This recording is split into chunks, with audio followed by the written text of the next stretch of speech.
Si San Pablo sa atong unang pagbasa, iyag yung giklaro pagsulti nga kung doon na may mga problema or doon na mga kasungian nato nga mga magtotoo, kinahanglan dili nato ipahusay sa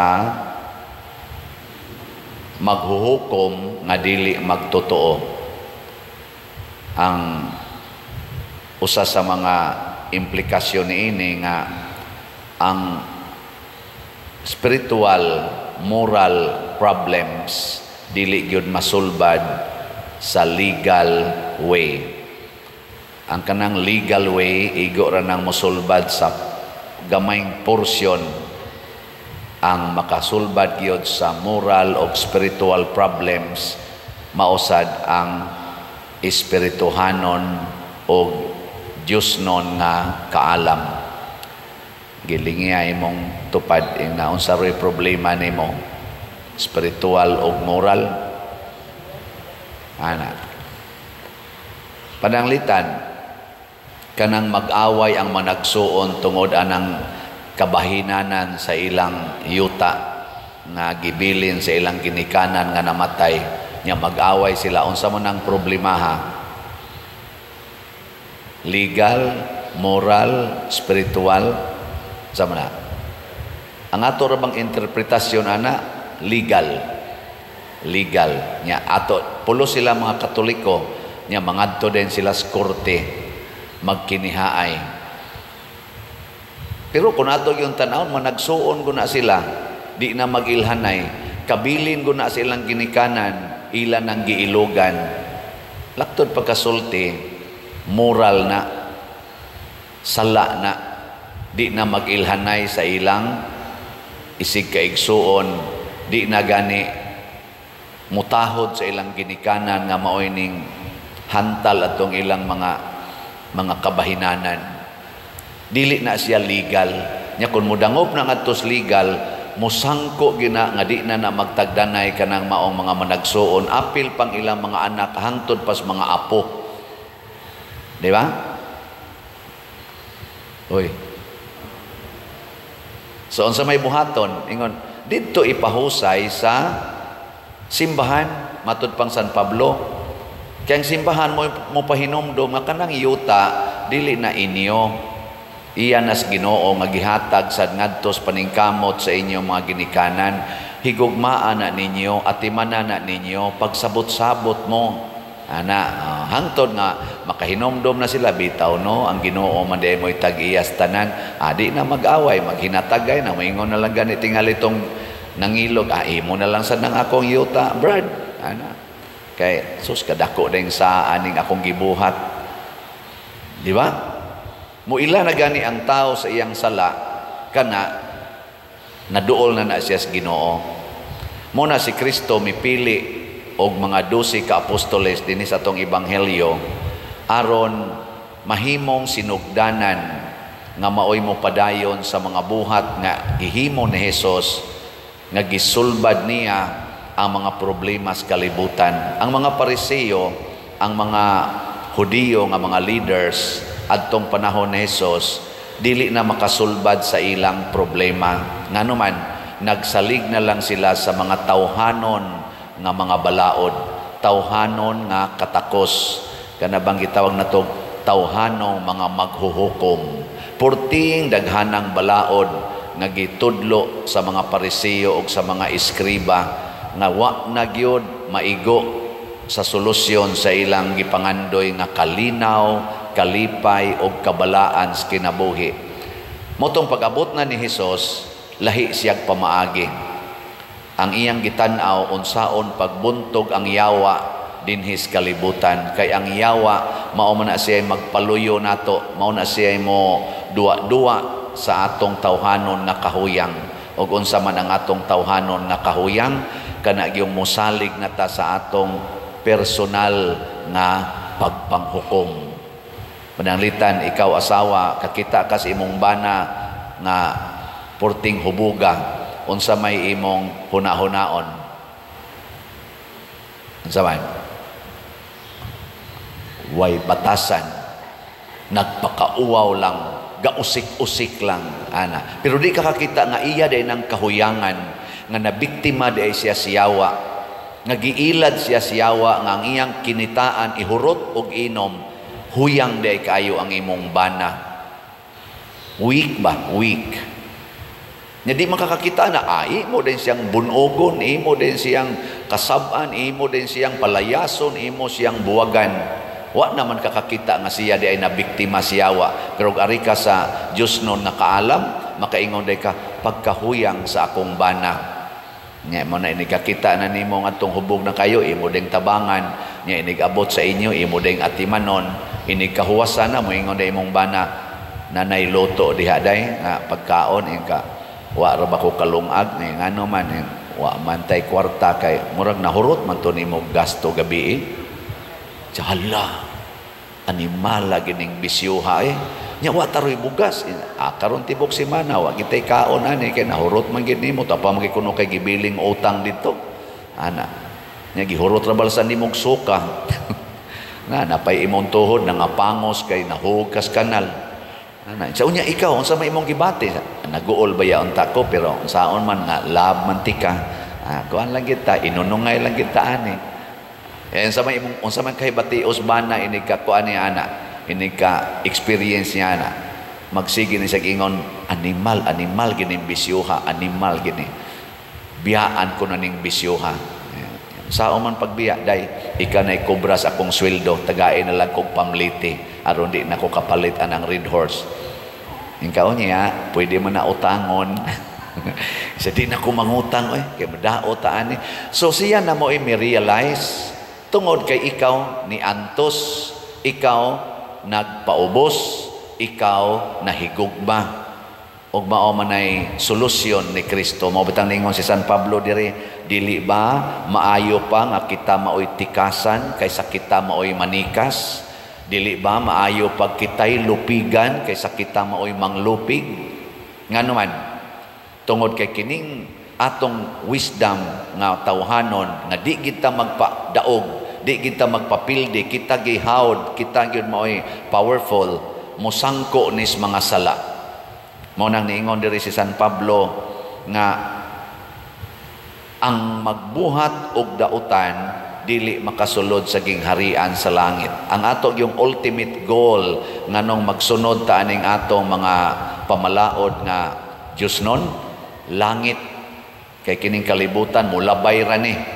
Unya kun magsunod ta sa balaod sa kalibutan, maglisod taglikay aning mga sala. Na tanawan ni mga sala gibutang niya diri.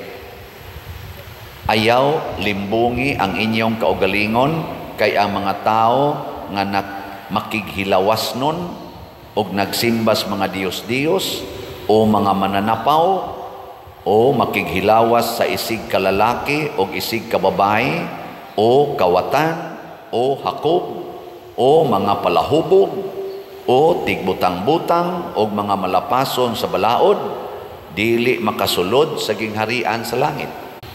Kini man atong tawhanon nga kahibalo, kining ato ganing tawhanon nga mga balaod, dali kay malusutan og sala. Sama pananglitan, sala ba ang pagpatay? Sala dili. Kusga. Pero naatay balaod nga abortion, naatay balaod nga euthanasia. Di ba? Sala ba ang pagpakighilawas sa isig kababae o isig kalalaki? Sala. Pero naatay balaod nga allowed na ang same-sex union. Malusutan ta ba? Malusutan. Sala ba ang pagpangurakot? Sala? Sala? Imagine na lang atong nasod. Nakalusot. Maupay mga haod kasagaran ang katong kusog mangurakot. Di ba? Malusutan ra dayon ba? Dagko kay niglungag ang atong balaod. Pero ang balaod sa Ginoo kinsa may tig-check ang Espiritu Santo. Ang gahom sa Dios mo'y mo check nato. Mao bitaw nga niingon diri sa atong tubag sa Salmo, ang Ginoo nalipay sa iyang lungsod. Nganong nalipay man ang Ginoo sa iyang lungsod kay dili makahari ang yawa diha sa lungsod sa Dios, kay ang gisunod sa lungsod sa Dios ang Espiritu Santo.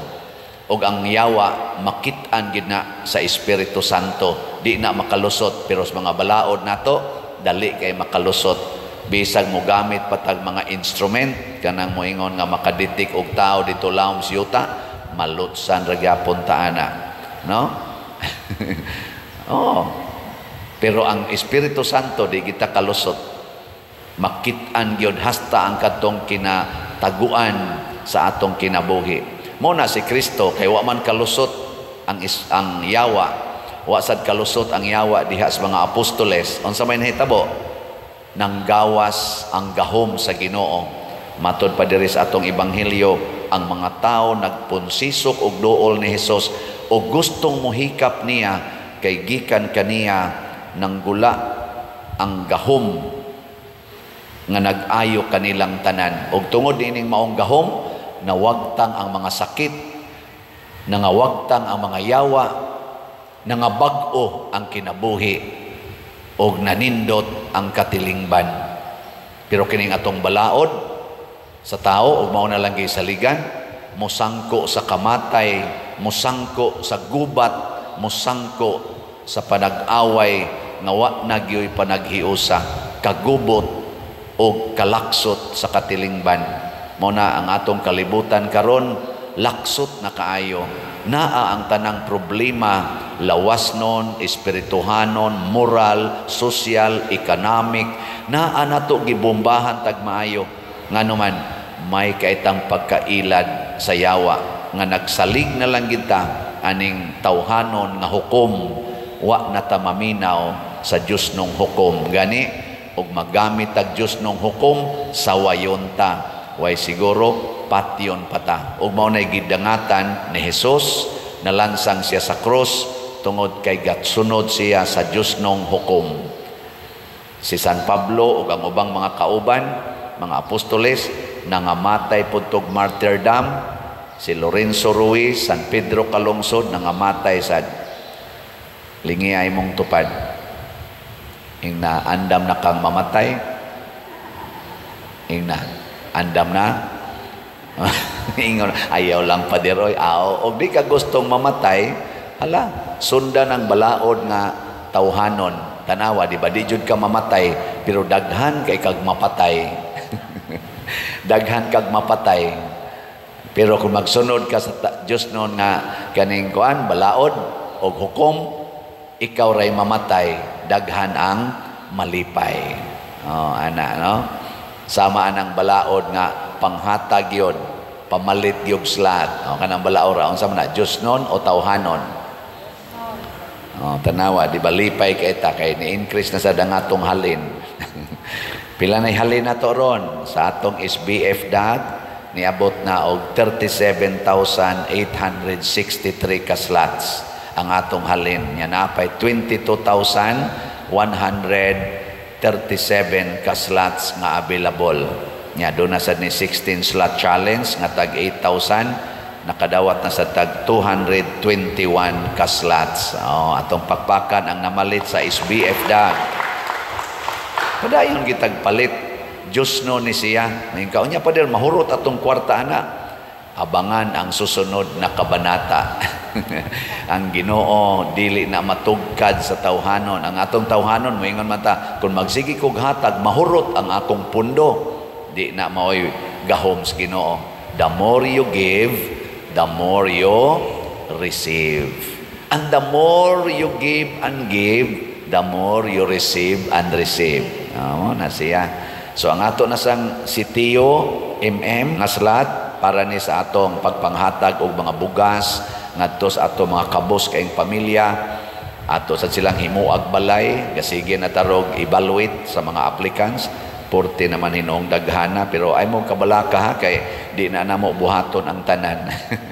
mulimit tag mga 61, no? 61 kabalay, pero ato lang tanaw asa ni abot og daghan ang muhatag aning atong sitiyo daghan pud tag mahimo tingaling mga balay, daghan pagitag mahatagan nga mga pamilyang kabos og tag 5 kilo packed rice. So ang atong halin Niabot nag 4,345 kaslats, naapay 65,655 kaslats nga available nga tag 100 pesos per slot. 100 ra gid na pesos. Kita ang ato dinhing gobyerno budget million, billion, pero murag way epekto kayo. Pero kita budget lang tag 100 pesos imong i-share, makatukod na nagbalay. Di ba? Tungod na sa grasya sa Dios. Unya makadawat pa jud kag daghang grasya. So salamat kayo sa namalit ha. Unya doon na sa ni 61 slot challenge, tag 6,100 per challenge. Nakadawat na sa tag 17 ka 61 slot challenge. So pakpakan na sa nato ang namalit sa Sitio MM. Nganong ato manggipakpakan ang Ginoo o ang namalit niini, makasinati ta sa gitawag og gahom sa Dios. Ang mga tao sa una magsunod ni Hesus, di na gani hapit manguli tungod sa grabing gahom. Pag-abot sa mga apostoles nila ni San Pedro, San Pablo ug mga kauban, ang mga tao murag gyapon gisuyop tungod sa ilang gahom nga gipanghatag. Pag-abot ni San Vicente Ferrer ug sa mga santos hangtod karon sa mga santoson nga mga tao, ang mga tao magsigig sunod kay masulbad ang ilang mga sakit, kasakit o mga problema. Mao na nga ningon gyud si San Pablo, ayaw mo paggamit sa tawhanong hukom, gamita gyud ang hukom sa simbahan, ang hukom sa Dios, kay igo gina sa imong problema, dili mapun-an ang imong problema. Manindog ta.